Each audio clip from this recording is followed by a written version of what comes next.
കണ്ണൂർ കൊട്ടിയൂർ വൈശാഖ മഹോത്സവത്തിന് മുന്നോടിയായുള്ള നീരെഴുന്നള്ളത്ത് നടന്നു.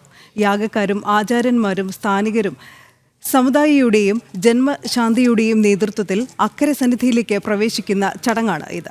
ബാവലി തീർത്ഥം കൂവയില കുമ്പിളിൽ ശേഖരിച്ച ശേഷം അക്കരെ സന്നിധിയിലെ മണിത്തറയിൽ എത്തിച്ചു.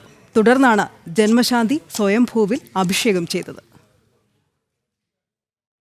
ഇടവത്തിലെ മകം നാളിലാണ് നീരെഴുന്നള്ളത്ത് നടക്കുന്നത്.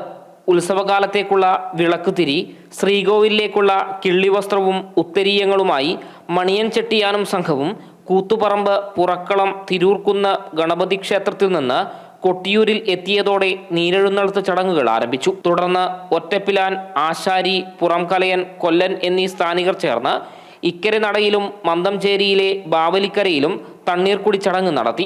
മന്ദംചേരി ഉരുളിക്കുളത്തിന് സമീപത്തു നിന്നും കൂവയില ശേഖരിച്ച് ബാവലിക്കരയിലെത്തിയപ്പോൾ തണ്ണീർക്കുടി പൂർത്തിയാക്കിയ സ്ഥാനികർ മറുകരയിൽ അടിയന്തര യോഗത്തെ കാത്തുനിന്നു. സമുദായി കൃഷ്ണമുരളി നമ്പൂതിരി, ജന്മശാന്തി പടിഞ്ഞീറ്റ ശ്രീറാം നമ്പൂതിരി എന്നിവരുടെ നേതൃത്വത്തിൽ അടിയന്തര യോഗക്കാരും അവകാശികളും മണിത്തറയിലെത്തി കൂവയില കുമ്പിൾ രൂപത്തിലാക്കി അതിൽ ശേഖരിച്ച ബാവലി തീർത്ഥം സ്വയംഭൂവിൽ അഭിഷേകം ചെയ്ത് സാഷ്ടാംഗ പ്രണാമം നടത്തി.